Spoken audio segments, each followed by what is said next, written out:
Vous m'en direz des nouvelles. Jean-François Cadet, Baptiste Antoine. Pierre Plantier.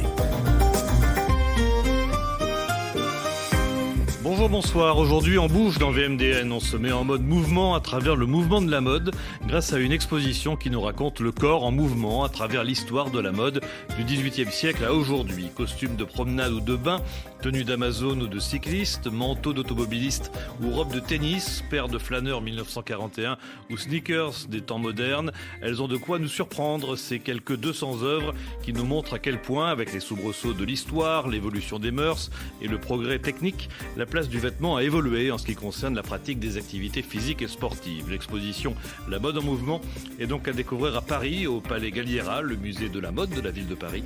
Et vous m'en direz des nouvelles.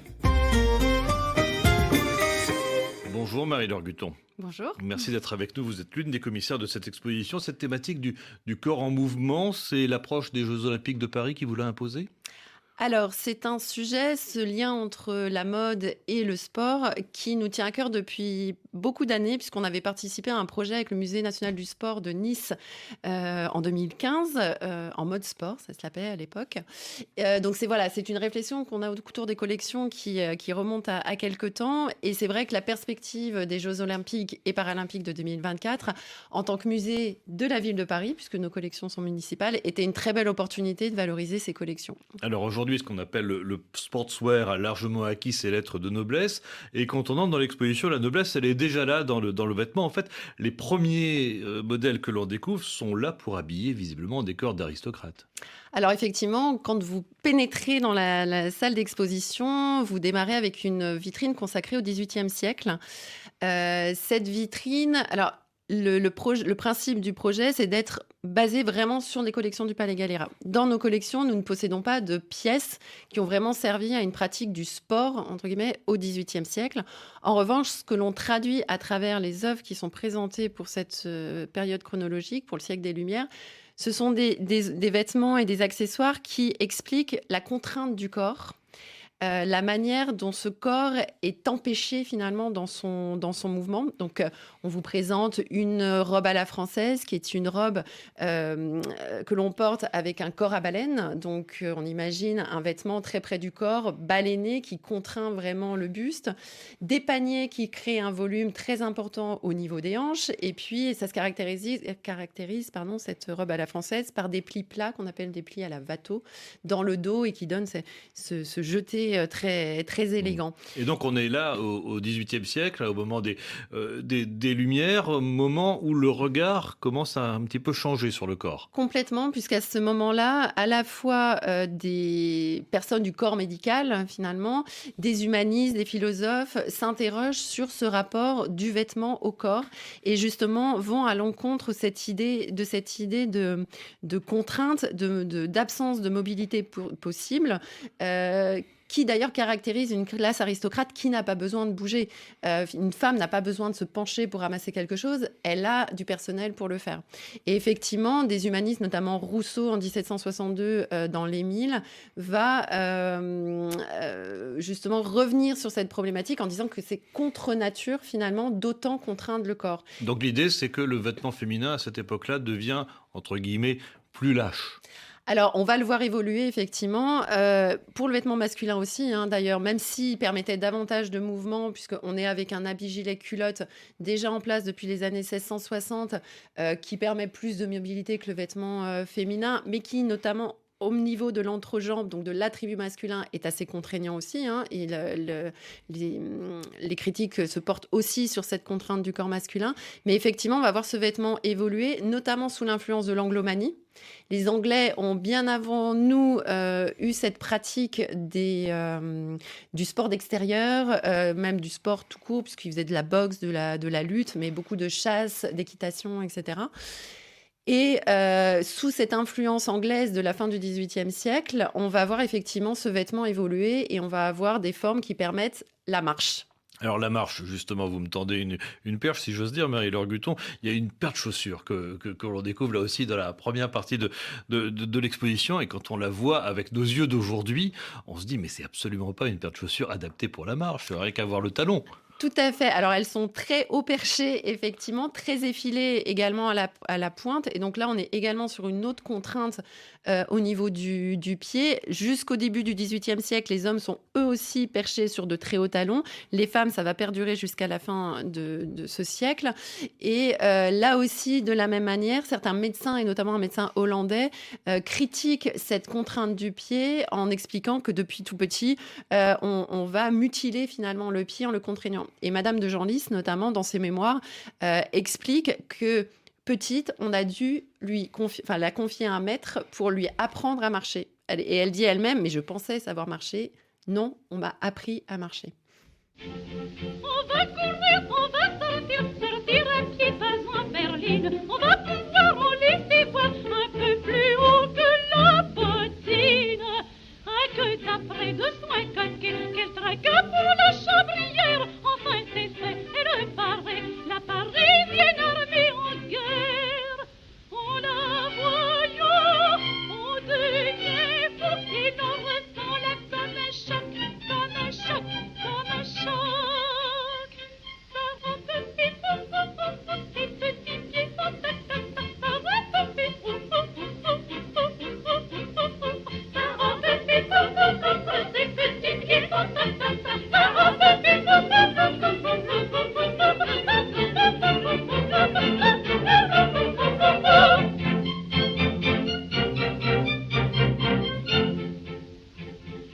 On va courir, on va sortir, extrait de l'opérette La vie parisienne de Jacques Offenbach, et c'est au XVIIIe siècle effectivement que la promenade va devenir en quelque sorte un must de la vie parisienne. Alors on va sortir sur les grands boulevards, on va sortir dans les jardins publics, alors on marche surtout pour s'oxygéner un peu.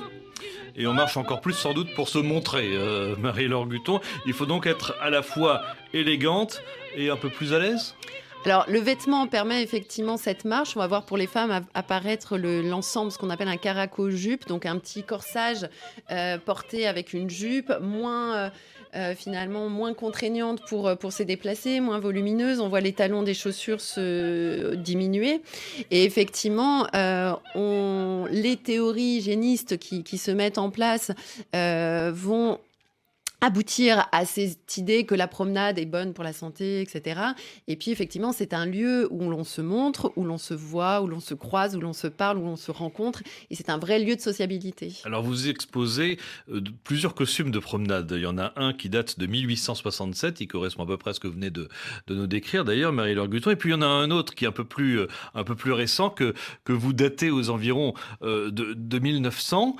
On a vraiment l'impression qu'à 30 ans d'écart, les choses ont considérablement évolué. Mais la mode, notamment au 19e siècle, est une mode qui évolue très rapidement. Décennie par décennie, on voit une évolution très marquée de la silhouette.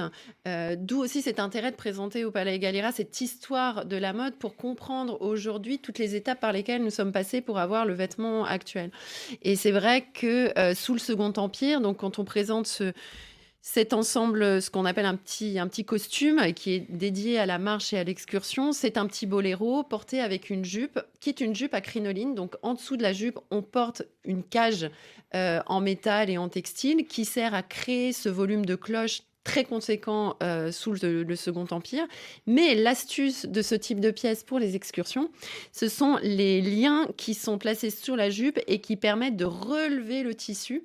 Donc, le jupon peut frotter, c'est pas grave, on peut l'entretenir. En revanche, le tissu de dessus ne frotte pas, donc on ne l'use pas. Et surtout, ça dégage un peu les pieds. Alors il y a une dimension historique et puis il y a aussi une dimension thématique dans la façon dont vous avez construit le parcours avec les scénographes, en insistant en particulier sur certains sports à la mode et qui vont se développer dans les différentes époques, à commencer évidemment par le cheval, par l'équitation. Comment s'habille-t-on, Marie-Laure Guton, pour monter à cheval au 19e siècle ? Alors là aussi, les choses vont évoluer parce qu'au tout début du 19e siècle, quand les femmes commencent à monter, elles vont porter des tenues de jour, c'est-à-dire des robes en cotonnade légères et un petit spencer dessus. Et puis petit à petit, on va voir se spécialiser ce vêtement pour l'équitation. Et là, les tailleurs qui habituellement fabriquent du vêtement pour les hommes, vont réaliser ces tenues d'équitation pour les femmes, ces tenues d'Amazone, puisqu'on parle d'Amazone pour ces femmes qui montent en Amazone, c'est-à-dire sur le côté du cheval, avec des selles spécifiques. On montre un exemple qui vient déjà, d'ailleurs des collections Hermès dans le parcours d'exposition. Et là, elles vont porter, alors dans la partie supérieure, on présente un modèle des années 1830 où on voit un Spencer avec des manches très gonflées qui correspondent tout à fait à la silhouette de l'époque en 1830. En revanche, au lieu d'avoir une jupe cloche courte, on a une jupe très longue qui permet de cacher les jambes quand on est à cheval. Et donc, ça recouvre le flanc de l'animal et on est très descente. Et si les femmes montent en Amazone, c'est pour des raisons morales, justement, pour des raisons de raisons décence supposée physiques et surtout morales, de ne pas être en position de califourchon sur l'animal. Voilà, et on sent l'influence du costume de chasse dans les tenues d'équitation. Tout à fait, ça vient, l'origine, elle vient de ces costumes de chasse anglais d'ailleurs, qui sont arrivés en France et qui inondent également le vêtement féminin. Et là, ce qui est intéressant, c'est qu'on voit une spécialisation du vêtement pour la pratique d'une activité physique et sportive et la recherche dans le vestiaire masculin d'éléments qui vont pouvoir être adaptés pour les femmes. Alors, spécialisation du vêtement, c'est-à-dire que l'idée, c'est petit à petit de quitter la tenue de ville pour réellement fabriquer des tenues sportives, adaptées par exemple à la boxe ou au tennis, pour parler de sports qui là aussi viennent d'Angleterre. Tout à fait. En fait, c'est un vrai principe qui se met en place à la fin du 19e siècle et qui va s'accentuer tout au long du 20e siècle. C'est partir de ce vêtement de tous les jours qui est adapté à la pratique du sport, puis vraiment spécialiser et inventer même des formes, des lignes, des textiles qui vont être dédiés à la pratique du sport. Pareil pour les chaussures. Pareil pour les chaussures, et c'est vrai que les chaussures font partie des premiers éléments du vestiaire qui vont être réellement spécialisés. On a la chance d'avoir eu un magnifique prêt du Musée national du sport de Nice de 2 paires de chaussures, l'une de rugby des années 10, l'autre des pointes de javelot des années 40, qui sont vraiment des pièces que je trouve notamment la paire de chaussures de rugby, il y a encore de la terre en dessous sur les crampons, on voit l'objet dans son usage. Et justement, l'ajout de crampons, le lassage, l'utilisation de certains modes de tannage et la vulcanisation du caoutchouc pour les semelles sont autant d'éléments qui permettent de spécialiser cette chaussure pour la pratique du sport. Donc c'est vraiment le progrès technique qui permet aussi d'en arriver là. Complètement. Et qui arrive aujourd'hui aux pointes utilisées par Usain Bolt ou d'autres grands sportifs pour leurs épreuves. Alors, on court, on monte, on combat aussi, et puis on se plonge dans l'eau, puisqu'arrive aussi la période des bains de mer. Alors, c'est à la fin du 19e siècle que naissent en France les premières stations balnéaires, en Normandie, du côté de Dieppe ou au Pays Basque, dans le sud-ouest de la France. Et parmi les pièces les plus étonnantes, peut-être, de l'exposition, il y a les costumes de bain. J'en ai un là devant les yeux. Il a l'air très, très simple. Et en même temps, il est très habillé, quoi. C'est très étonnant. Il était très couvrant, pardon. Voilà, en tout cas, voilà, exactement. Tout à fait. Oui, même les bras sont couverts et jusqu'au poignet. Tout à fait. Donc, celui que nous présentons date de 1870. Donc, c'est une pièce très tôt, finalement, chronologiquement, dans cette histoire des costumes de bain. Il vient d'un grand magasin de l'époque, c'est-à-dire la Belle Jardinière, et ça montre aussi l'implication de ces grands magasins dans la diffusion de ces vêtements pour le bain, pour certaines pratiques sportives, etc. Ils ont eu un vrai rôle avec des comptoirs dédiés pour ces équipements. À destination d'une classe très bourgeoise encore. Encore bourgeoise, mais petit à petit qui a permis de populariser aussi avec des gammes de produits qui étaient assez variées. Donc ça, c'est assez intéressant. Et c'est vrai que celui que nous présentons, il est en toile de lin. C'est une tunique qui arrive au niveau du genou, des manches longues, toile de lin avec un liseré bleu devant et sur les bords et une culotte qui arrive à la cheville. Il faut avoir en tête que cette tenue est portée avec des bas, des chaussures type espadrille, coturne, un chapeau et qu'en dessous, on porte un corset. Voilà, un corset pour nager. Corset pour nager. Après, est-ce qu'on nage réellement à cette époque-là ou on ne fait que faire trempette? On barbote. On barbote plutôt, surtout, oui. Effectivement. Mais c'est un vêtement de sport ou c'est un vêtement d'agrément? C'est un vêtement d'activité physique. C'est pour ça aussi qu'on a choisi de ne pas parler de mode et sport, parce qu'on est avant tout dans une pratique d'une activité physique, pas forcément d'une activité sportive, de compétition, etc. Et là, effectivement, dans ces années-là, les femmes qui portent ce type de vêtements barbotent plus qu'elles ne nagent. Progressivement, elles vont nager. Là, à cette époque-là, elles sont généralement soutenues par des maîtres baigneurs qui les aident à barboter comme ça. Elles arrivent dans l'eau en roulotte, tirées par des chevaux quand même, descendent les quelques marches, barbotent, remontent, etc. Et c'est vrai que petit à petit, on va arriver vers plus de la nage, puis de la compétition, etc. Et donc, en fait, c'est cette évolution de la pratique qui va aussi amener à une évolution du vêtement et à une spécialisation du vêtement. Un mot du golf, Marie-Laure Guton, essentiellement masculin à cette époque-là. Très masculin. Alors, le golf, il vient aussi d'Angleterre au XVIIIe siècle. Il se développe en France. Les Anglais nous ont beaucoup apporté, vraiment, dans ce domaine-là, avec également des maisons comme Burberry, etc., qui ont innové beaucoup dans ce domaine-là. Et effectivement, ça se développe. C'est très masculin pour le vêtement. Les femmes vont se mettre aussi au golf, mais plutôt, dans un premier temps, garder leurs vêtements de ville pour l'adapter. Pour les hommes, on voit apparaître des formes comme le knickerbocker, qui est une culotte resserrée sous le genou, ou la Norfolk, qui est une veste à plis amples qui permet justement le mouvement et qui va être aussi utilisée pour la chasse, carnet de poche, etc. Donc voilà, on a une spécificité des textiles. Oui. Et il y a un mannequin d'ailleurs dans l'exposition, on pense tout de suite à Tintin, quoi. C'est un peu oui, ça. En plus, c'est un jeune homme, donc il est d'assez petite dimension, donc c'est vrai que ça fait très Tintin reporter. Tout à fait. Fais du vélo, tu vas te faufiler partout et doubler toutes les autos. Fais du vélo, tu n'auras plus, non jamais, plus jamais les nerfs à fleur de peau. Fais du vélo, tu iras plus vite et tu seras heureux comme un poisson dans l'eau. Fais du vélo, tu n'auras plus jamais le moral à zéro.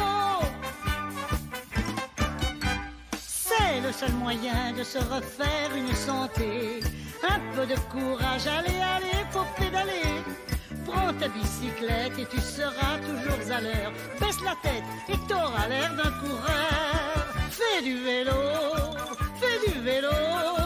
tu vas te faufiler partout et doubler toutes les autos. Fais du vélo, tu n'auras plus, non jamais, plus jamais les nerfs à fleur de peau. Fais du vélo, tu iras plus vite et tu seras heureux comme un poisson dans l'eau. Fais du vélo, tu n'auras plus jamais le moral à zéro. Toi, contrairement à tous les géants de la route, tu prendras le temps de boire et de casser la croûte. Tu vas pédaler tranquillement, toujours pépère, et découvrir les joies de la vie au grand air. Fais du vélo, tu vas te faufiler partout et doubler toutes les autos. Fais du vélo,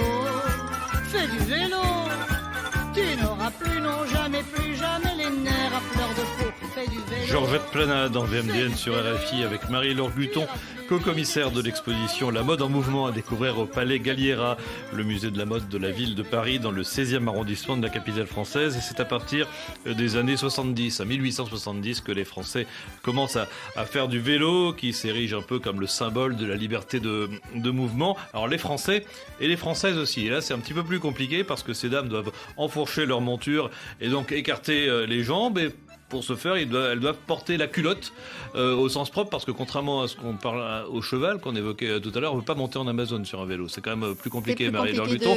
Donc problème, donc polémique, tout le monde n'est pas d'accord. Les ligues de Vertus déchaînent un peu là quand même. Absolument, c'est une vraie césure finalement, dans cette histoire du vêtement sportif, et c'est ce qu'on voulait montrer aussi à travers ce projet d'exposition, c'est à travers cette évolution du vêtement, montrer aussi une évolution sociologique, la place du féminisme, etc. Donc on n'est pas seulement sur le vêtement, ça dit beaucoup plus. Et effectivement, dans les années 1870, la bicyclette se développe, ça devient un vrai mode de déplacement, etc. Les hommes, évidemment, l'utilisent. Et pour les femmes, c'est un acquis finalement. On arrive enfin à avoir un mode de mobilité, on découvre une activité et effectivement pour la pratique de ce sport-là, on a besoin d'adapter le vêtement parce que pédaler en jupe, c'est pas très pratique. Et là, on va voir ces femmes adopté un vêtement masculin qui est la culotte, voire le pantalon dans certains cas. Il faut savoir que c'est quand même interdit pour les femmes de porter ce type de vêtements, donc il y a des dérogations qui existent. Spécifiquement pour les cyclistes. Pour pouvoir faire de la bicyclette. Et c'est vrai que ça va déchaîner les passions. On va avoir un nombre de caricatures, d'écrits, etc. À l'encontre de ces femmes qui souhaitent faire de la bicyclette et qui adoptent ce vêtement bifide, donc divisé en deux comme le pantalon, comme la culotte masculine. Et là, même la faculté de médecine, évidemment, s'en mêle en revenant sur toujours ce problème fondamental qui est la fertilité des femmes, notamment. Comme quoi, la bicyclette pourrait être dangereuse dans ce cadre-là. Mais finalement, les femmes vont tenir bon et vont continuer à utiliser cette bicyclette. Et c'est une vraie liberté acquise à ce moment-là qui est représentée dans beaucoup d'affiches, dans beaucoup de tableaux, etc. Alors c'est vrai que l'ensemble cycliste 1900 que vous présentez est très sage au regard de ce que l'on porte aujourd'hui, mais il fait aussi très, très masculin avec une culotte un peu bouffante pour le coup. Ça devient des États-Unis, ça je crois. Oui, alors en fait, on appelle ça un bloomer en référence à Amelia Bloomer, effectivement cette féministe qui a revendiqué le port du pantalon dans les années 1850-60. Alors il s'avère qu'elle n'a jamais porté ce type de culotte, elle portait plutôt justement des pantalons, mais le nom a été attribué à ce type de vêtements. Et c'est vrai que c'est vraiment issu, on présente à côté dans l'exposition une affiche d'un tailleur qui montre une tenue masculine. Alors, pas aussi bouffante, mais on a ce type de culotte qui arrive en dessous du genou, effectivement. Alors le monde est donc à vélo et les plus riches ont les moyens d'aller encore plus vite, encore plus loin en s'achetant, je vous le donne en mille, une automobile. Alors une auto, ça fait du bruit à cette époque, ça a peut-être pas, ça a un petit peu changé quand même maintenant aujourd'hui, mais quand même, ça fait du bruit, ça pollue, ça salit. C'est aussi une épreuve physique parce que donc on est au tournant du 19e siècle quand ça commence, au tournant du 20e siècle, il n'y a pas d'habitacle. Il n'y a pas de toit, on se prend donc la poussière, le vent et le froid. Il faut donc se protéger. Il faut s'équiper. Voilà, se protéger les yeux avec des lunettes, il faut se protéger la tête avec une casquette ou un chapeau, parfois même un casque.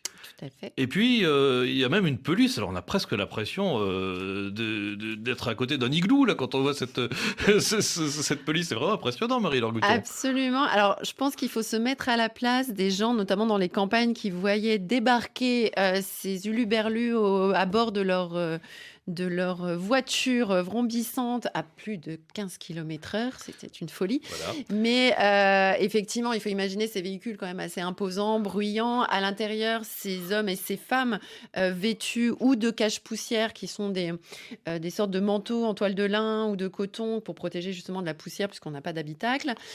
Ou l'hiver, de grosses pelisses en fourrure qui, pour certaines, sont vraiment très longues et vont jusqu'aux pieds. Des casques, des casquettes, des voiles d'automobilistes. Enfin, le visage est complètement masqué par les lunettes, etc. Et tout ça avec lunettes qui ressemblent un peu à des lunettes d'aviateur. Complètement, c'est tout à fait l'idée. Donc, ce sont comme des masques, en fait. Plus que des lunettes, ce sont des masques qui viennent protéger les yeux du vent, de la poussière, du froid, etc.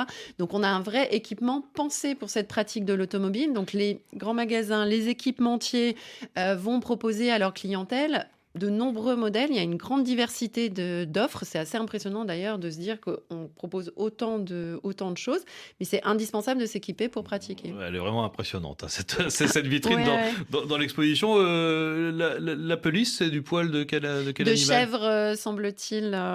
On souhaiterait faire des analyses plus tard pour justement pouvoir identifier précisément. Et les grosses moufles qui sont présentées seraient en chat sauvage. En chat sauvage, oui, c'est extraordinaire. Et vous exposez d'ailleurs toute une série de pièces qui appartenait à un personnage, la princesse Murat. C'est quelqu'un qui a compté justement dans la mode de l'époque. Et qui compte surtout dans nos collections. Parce qu'en fait, on a la chance dans nos collections d'avoir eu et d'avoir encore aujourd'hui de grands dons comme ça, de garde-robe, d'élégantes, de personnalités. Récemment, par exemple, on a eu un don de Juliette Gréco, par la petite fille de Juliette Gréco, etc. Et il y a de nombreuses années de cela, on a eu donc le don de la garde-robe de la princesse princesse Murat, ce qui est l'arrière-petite-fille du maréchal d'Empire Ney et l'épouse de l'arrière-petit-fils du maréchal d'Empire Murat. Donc Joachim, famille, voilà. Famille aristocrate d'Empire, donc, qui était une grande sportive. Et donc, ses héritiers ont donné au musée sa garde-robe de jour, de soir, etc., et sportive. Et il s'avère que c'était effectivement quelqu'un qui montait beaucoup, elle faisait beaucoup d'équitation, elle chassait, elle faisait partie de l'équipage de son mari, le rallye Chambly, elle faisait partie d'un autre équipage par Mons et Vallons, elle faisait de la monte aussi de loisirs, et elle conduisait. Donc, nous avons toute sa garde-robe pour l'équitation, des bicornes, des tricornes d'équipage, haute forme, melons, etc. Tous les chapeaux sont équipés d'un monocle sur l'œil gauche, car elle était myope, et pour pouvoir monter et se diriger et pour pouvoir tirer quand elle était à cheval, elle avait besoin d'y voir clair. Donc, elle descendait le monocle qui était sur charnière, elle pouvait tirer, et quand elle en avait besoin, elle le remontait, et il était maintenu par un petit élastique sous la passe du chapeau. Voilà. Puis on a aussi ses bottes. Et il y a un objet que moi auquel je suis très sensible justement, il y a une paire de bottes dont l'intérieur de la botte est complètement usé à cause du frottement sur le cheval et sur la selle. Et on voit combien ces objets ont été portés, vraiment utilisés jusqu'à l'usure assez importante. Donc voilà.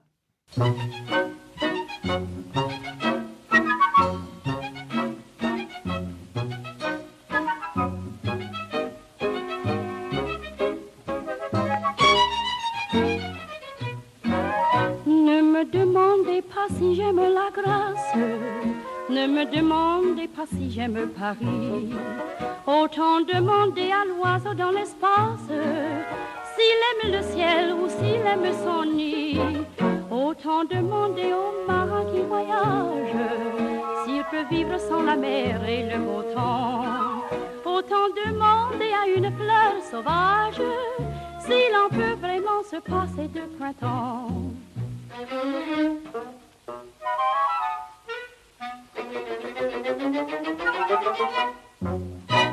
Paris, Paris, Paris, c'est sur la terre un coin de paradis. Paris, Paris, Paris, de mes amours c'est lui le favori. Mais oui, paradis, ce que j'en dis on vous l'a déjà dit. Et c'est Paris qui fait la parisienne, qu'importe qu'elle vienne du nord ou bien du midi. Et c'est aussi Paris, Paris, Paris. La voix de Joséphine Baker sur RFI. Joséphine Baker, chanteuse, danseuse, actrice, meneuse de revue, résistante aussi, il faut pas l'oublier, mais aussi égérie de mode, très amie avec Balmain et Dior, et complice avec Paul Poiret sur une série de photos absolument incroyables sur lesquelles on la voit loucher, faire des grimaces aux côtés de ce créateur, Marie-Laure Guton, un créateur, Paul Poiret, qui a mis le corps des femmes en mouvement. Il y a une forme de libération là, instillée par Poiret. Alors complètement. Alors Paul Poiret, il a démarré sa carrière chez Doucet, qui est l'un des grands couturiers du tournant du fin 19e, tournant du 20e siècle. Et chez Doucet, il réalisait des silhouettes extrêmement contraignantes. Ces silhouettes S de 1900, vraiment silhouettes très, très marquées, très contraintes. Et lui, justement, il a apporté cette liberté au corps féminin. Alors, on dit toujours que c'est lui qui a retiré le corset des femmes, etc. Bon, c'est peut-être un peu poussé, puisqu'en tout cas, il a transformé ce corset, il en a fait quelque chose qui ressemble plus à une ceinture, quelque chose d'un peu plus... qui libère un petit peu, effectivement, le corps de la femme, et il a fait évoluer la silhouette. Mais il avait des mots très durs, qu'on peut découvrir d'ailleurs sur les cartels de l'exposition à propos du corset, des gaines, des armatures dans lesquelles les femmes, disait-il, étaient incarcérées, depuis la gorge jusqu'au genou, et il ajoutait les femmes divisées en deux lobes avaient l'air de tirer une remorque. Vous voyez, franchement, c'est vraiment un acte d'accusation en bonne et due forme. Alors, à quoi ressemblent les créations de Poiret que vous présentez dans l'exposition ? Alors justement, on montre la manière dont il a fait évoluer cette silhouette féminine. Et ce qui est intéressant, c'est qu'il va finalement revenir à une silhouette qui va rappeler ce qui se faisait à l'époque de l'Empire, au début du 19e siècle, avec une silhouette taille très haute sous la poitrine, une ligne très droite qui libère du coup ce corps des structures qu'il contraignait. Alors la guerre, Marie-Laure Guthon, la Première Guerre mondiale, les hommes partent au front, les femmes restent à l'arrière. C'est un tournant dans la façon pour les femmes de s'habiller? La Première Guerre mondiale, elle est une étape essentielle pour comprendre effectivement l'évolution de ce vêtement au XXe siècle. Et la nécessité pour les femmes de travailler et de remplacer les hommes va effectivement faire évoluer ce vêtement, notamment par le raccourcissement des jupes, par des formes beaucoup moins entravées qui permettent de mieux se déplacer, de marcher, etc. On va voir également la place du tailleur qui découle du vêtement masculin également se prendre de plus en plus d'importance. Et effectivement, on va avoir... de toute façon, les périodes de guerre sont toujours des périodes charnières pour l'histoire de la mode. Ouais. Alors, les années 20 après, évidemment, c'est les années folles, l'exubérance, les années de la danse. Vous expliquez très bien dans l'exposition que la journée, j'espère que je ne caricature pas, la journée, on a des femmes en tenue très sobre, avec un look assez androgyne. Et puis, dans les soirées, par contre, on se libère, c'est coloré, c'est très décoré aussi, avec un petit côté exotique aussi, parfois, je crois. Oui, on aime beaucoup tout ce qui est fait référence à l'Asie, à l'Afrique du Nord, etc. On va chercher des références culturelles, effectivement, ce goût pour l'exotisme, même si c'est un terme un peu caricatural, évidemment. Et effectivement, le soir, on voit notamment ce qu'on appelle les robes à danser, qui sont des robes qui peuvent être très brodées, des quantités de paillettes impressionnantes, des franges, etc. Et tout cela, en fait, ça a aussi un sens avec le mouvement, parce que ces robes à danser, elles vont bouger quand on va danser, justement, elles vont prendre la lumière, et vraiment, le vêtement va répondre à ce mouvement. Il faut faire de l'effet aussi. Absolument. Et tout ça accompagné de grands éventails en plumes d'autruche. Naturellement, et là aussi, il y a quelques objets intéressants dans l'exposition. Alors, corollaire du mouvement, Marie-Laure Guthon, dans le domaine du sport, cette fois, c'est le grand essor de la maille. Alors, la maille, ça a plein d'avantages. Complètement. Alors, cette maille, en fait, à l'origine, elle est fabriquée pour des vêtements du dessous, des sous-vêtements, des tricots de peau, des tricots de corps, des choses de ce type-là. Elle va ensuite passer aux vêtements sportifs, notamment les maillots de cyclistes, les maillots pour les sports collectifs, le rugby, le football, etc. On présente d'ailleurs dans l'exposition le maillot de René Potier qu'il a porté pour le Tour de France 1906, qu'il a remporté, qui est un maillot blanc avec une grande bande noire au milieu, des poches plaquées sur la poitrine et dans le dos qui permettaient d'avoir notamment les cartes qui devaient être poinçonnées à chaque étape du parcours. Donc, très émouvant comme type d'objet. Et cette maille, ensuite, elle va passer au vestiaire quotidien. Alors Chanel, évidemment, l'a employée, on sait avec quel succès et vraiment talent. D'autres, comme Jean Patou, notamment, ont vraiment aussi excellé dans l'utilisation de cette maille, notamment dans la création de sweaters, parce que le sweater, c'est une forme très caractéristique de ces années 20. Alors, c'est quoi la forme sweater, justement? Alors, c'est le sweat actuel, donc une encolure, quelque chose d'assez lâche qui permet justement une liberté de mouvement. Et ce qui est intéressant, on a aussi la maille pour les maillots de bain. Voilà. Et cette maille, qui est souvent en laine, elle est intéressante parce que c'est un matériau respirant. Donc, on va pouvoir avoir des bons dégagements de la chaleur quand on pratique le sport.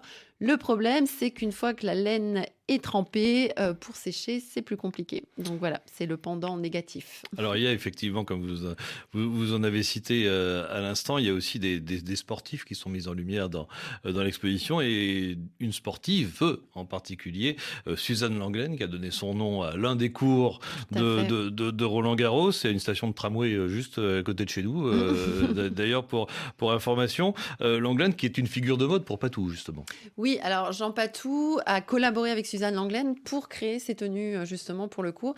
Ce qu'elle a vraiment apporté dans ce domaine, c'est que pour être plus performante, elle a vraiment décidé d'adapter sa tenue. Et donc, elle a demandé à raccourcir les jupes pour pouvoir jouer au tennis vraiment comme une professionnelle. Et c'est ce dont je parlais tout à l'heure, c'est-à-dire que pour la performance, on est obligé d'adapter ce vêtement. Et donc, elle, c'est passé par le raccourcissement. Et quand on voit des images de Suzanne Lenglen sur un terrain, elle fait pas semblant de jouer. Ah non. Elle court, elle saute, elle se déplace rapidement, etc. Et donc, les vêtements étaient adaptés. Mais elle joue en jupe, Elle joue pas en jupe. short. Non, elle joue en Alors jupe. quand est-ce qu'il arrive le short? Mais on voit le short arriver dans la garde-robe féminine dans les années 30, puisque dans le parcours, justement, nous présentons une tenue qui est une sorte de combinaison short des années 30 qui fait partie de nos collections. Alors la combinaison, justement, vous en présentez une. Alors ça, c'est pas une combinaison short, hein, c'est une combinaison pantalon en quelque sorte de Courrèges. On est dans les années 60, combinaison qui est d'ailleurs revenue un peu à la mode il y a quelques années. Hein, il y a vraiment très récemment, même quelques mois, je crois qu'on peut le dire. Tout à fait. Marie-Laure Guton, alors c'est très pratique, c'est esthétique aussi la combinaison, surtout ciné Courrèges. Alors, effectivement, on a dédié une vitrine à ce vêtement, puisqu'il s'agit d'un vêtement qui permet une mobilité en toute décence, finalement, une liberté de mouvement, surtout quand elle est relativement ample ou dans des tissus assez élastiques. Et on la voit se développer. Alors, ça vient d'une création qui s'appelait la tuta dans les années 20 par l'artiste Tayat. Et puis, ça a évolué. Ça nous vient d'Italie. Hein. Ça nous vient d'Italie. Et c'est effectivement un vêtement très, très spécifique par ce côté intégral, effectivement. Et on en a un très bel exemple, effectivement, de Courrèges avec cette dimension futuriste qu'on lui connaît. Blanche avec ses marques rouges comme ça, extrêmement graphiques.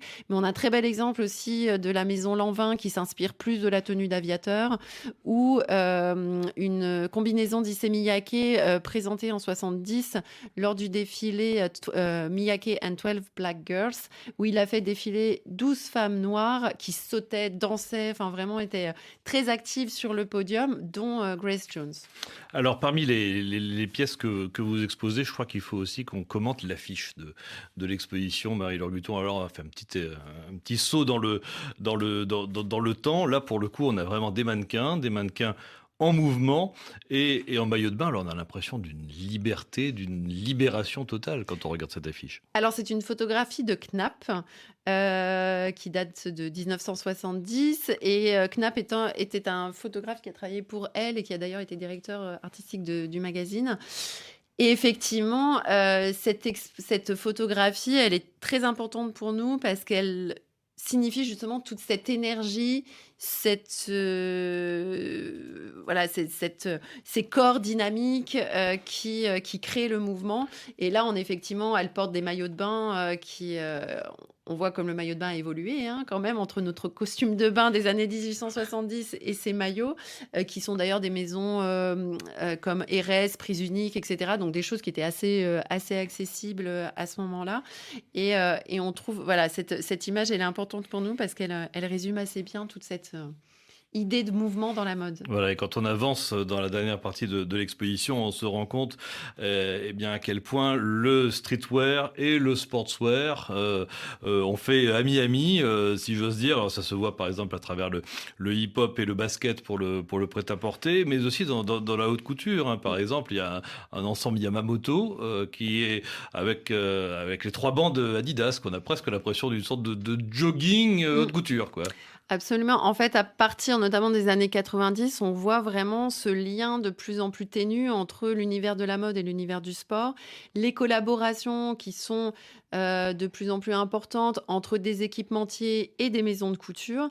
Et effectivement, l'ensemble dont vous parlez, qui est un ensemble Yamamoto de la collection automne-hiver 2001-2002, c'est une collection que le couturier japonais a réalisée en ayant en tête l'équipementier Adidas, d'où l'utilisation des 3 bandes.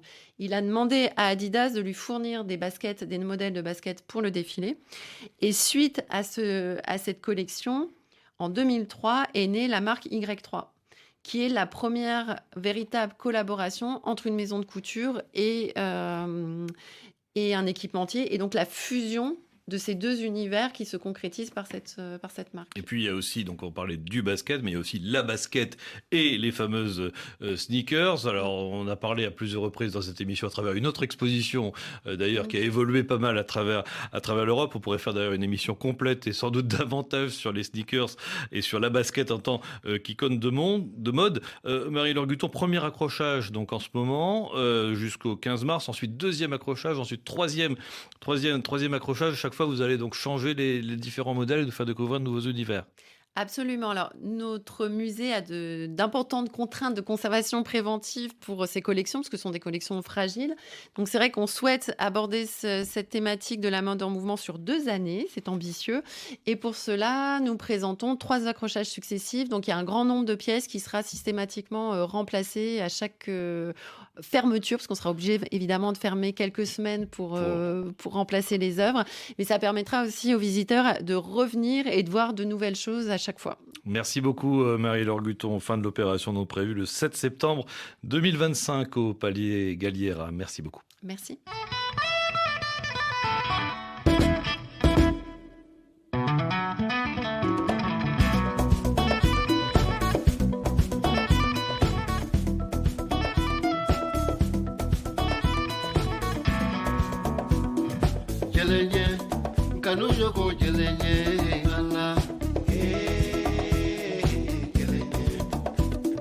Kumanye, kanu yogo kumanye, nala,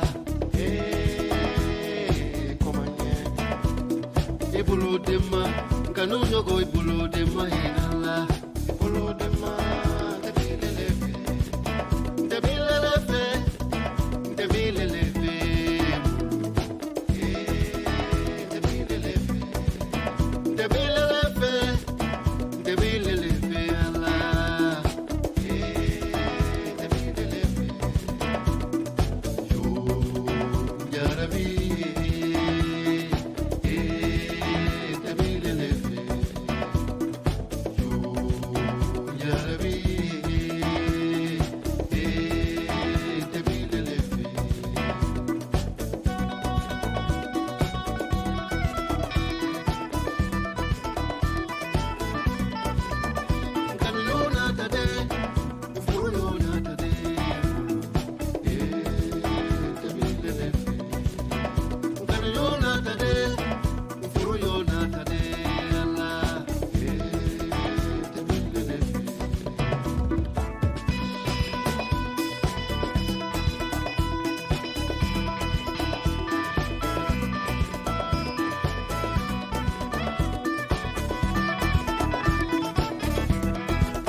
Et donc Kimi Djabaté sur RFI, un titre de la playlist RFI de ce mois de juillet. Bonjour Solène Gardrey. Bonjour Jean-François.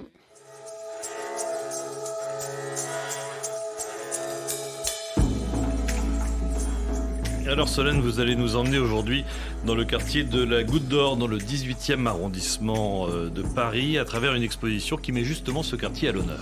Oui, elle s'appelle Détour d'un quartier monde. Et le quartier monde, bien sûr, c'est la Goutte d'Or. C'est ce quartier dans le 18e arrondissement de Paris, vous l'avez dit Jean-François, donc vers le nord de la ville, où vivent de nombreuses communautés issues de l'immigration.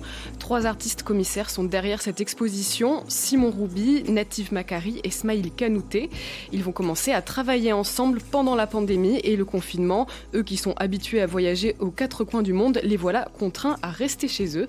Tous les 3 sont des habitués ou des habitants de la Goutte d'Or. Leur focale va donc se tourner peu à peu vers le quartier, explique l'artiste visuel et réalisateur Simon Roubi. L'essence de l'exposition, c'est vraiment la Goutte d'Or, une goutte concentrée du monde entier en fait. On imagine nous la Goutte d'Or comme un planisphère qui aurait été froissé, qui aurait été mis en boule, et tous les contacts que ça crée, ça donne un peu l'esprit du quartier. Et vu que pendant le confinement, comme tout le monde, on était contraint à 1 kilomètre de diamètre dans nos déplacements, cette espèce de cercle d'1 kilomètre, au début c'était un blocage parce qu'on a tous l'habitude de voyager à l'échelle de la planète. Mais ce passage d'un cercle planète à un cercle quartier, en fait, pour nous, il a été naturel puisqu'on s'est aperçu que dans la Goutte d'Or, il y a le monde entier. Ils veulent donc partager leur vision du quartier dans cette exposition, une vision plutôt positive, vous l'imaginez. Simon Rouby raconte qu'ils veulent mettre la goutte d'or au patrimoine immatériel de l'humanité, car c'est via cette thématique patrimoine qu'est né le projet. À la base de cette exposition, il y avait un appel à projet qui s'appelle Monde Nouveau. C'était une sorte de plan de relance après le Covid de l'art. C'était un appel à projet qui proposait aux artistes d'imaginer des œuvres en rapport avec des éléments du patrimoine. Il était possible de proposer tel ou tel bâtiment, tel ou tel monument. Et nous, ce qu'on a fait, c'était un peu de prendre le contre-pied de cette idée et de pas d'ériger la goutte d'or en monument, puisque justement, c'était pas l'idée, mais de dire que c'est le quartier intégralement de la Goutte d'Or qui fait partie du patrimoine. Détour d'un quartier monde, c'est le résultat d'inspiration puisée dans la Goutte d'Or. Simon Rouby dit qu'il n'a pas la prétention d'apporter quelque chose au quartier, mais qu'il s'est nourri du quartier pour créer ce travail. C'est un village, c'est un quartier, comme plein de quartiers populaires qui sont la plupart du temps plutôt en banlieue parisienne. Et celui-là a la spécificité d'être intramuros, mais de toutes ces frictions, tous ces assemblages, tous ces collages qui sont liés à l'histoire parfois coloniale de la France, mais pas que. Il se dégage une grande richesse et en fait c'est ce que souvent, quand on regarde vers les quartiers populaires, c'est souvent ce qu'on oublie de voir. Alors, dites-nous-en un petit peu plus, Solène. Que peut-on voir exactement dans cette exposition ? Eh bien, beaucoup de choses à l'image, donc toujours du quartier où elle est installée. On trouve des sérigraphies, des vêtements, des installations vidéo avec des projections de courts-métrages, des sculptures, de la musique. Le tout est installé sur 2 sites à 300 mètres environ l'un de l'autre. C'est une des particularités de l'Institut des cultures d'islam. Dans l'un se concentrent les œuvres sur la Goutte d'Or, la partie détour d'un quartier, explique Simon Rouby, et l'autre est plus consacré à la partie quartier monde. On y trouve, et ça va peut-être vous surprendre, des œuvres sur les rapports entre l'Afrique et le Japon. Alors pour comprendre, on écoute Smaïl Kanouté, autre membre du trio d'artistes. Il est chorégraphe et sérigraphe et vient du quartier de la Goutte d'Or. Pour lui, il y a de nombreux points communs entre ces deux cultures. Quand je suis allé au Japon, j'ai vraiment senti qu'il y avait énormément de similitudes entre le Japon et l'Afrique. Dans le respect des traditions, la modernité qui se mélange avec les traditions, le respect des anciens, les pratiques animistes qui sont très importantes, que ce soit au Japon ou en Afrique, et aussi les vêtements, les teintures, à chaque fois il y a des codes, les vêtements ont des codes, et dans ces deux univers, le vêtement devient en fait un objet de communication. Pour l'exposition, il a réalisé par exemple une sérigraphie où il superpose des motifs africains et japonais. Cette sérigraphie, c'est en fait on voit en fond sur un papier noir un masque congolais qui en fait signifie l'esprit de l'eau. Et cet esprit de l'eau, on le retrouve aussi au Japon. Et par-dessus, sur la vitre, j'ai sérigraphié des motifs japonais qui représentent des sortes de hérons. Donc en fait, l'idée, c'est vraiment de superposer des couches pour créer un nouvel imaginaire. Et pour mettre en valeur ce lien, les artistes ont particulièrement travaillé sur une figure que l'on retrouve dans plusieurs œuvres, celle de Yasuke Kurosan. C'est le premier samouraï noir de l'histoire. Yasuke Kurosan. Yasuke wa saibanを受けるため光秀の前に立たされました。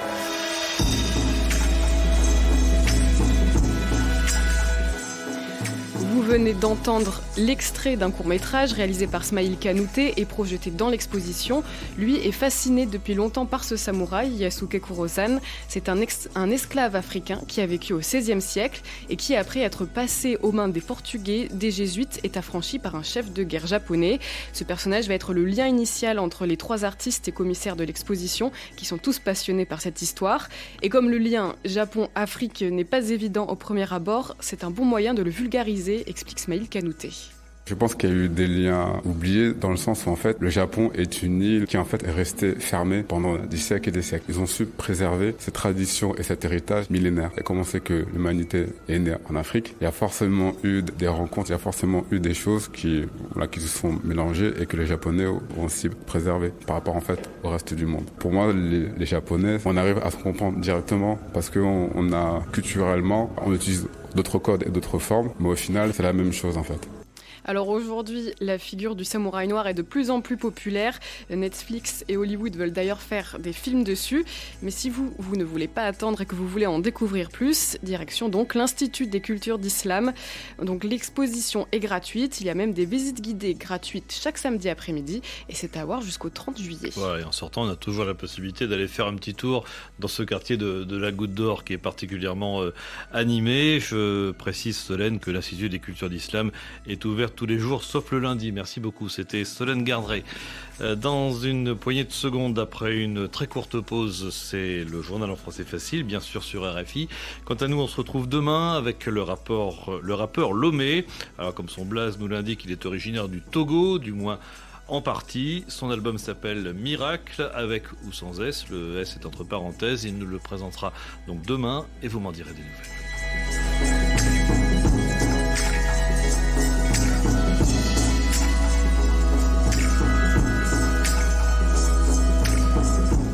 Pour nous faire partager vos bonheurs culturels et artistiques, écrivez-nous à vmdn@rfi.fr ou sur les réseaux sociaux.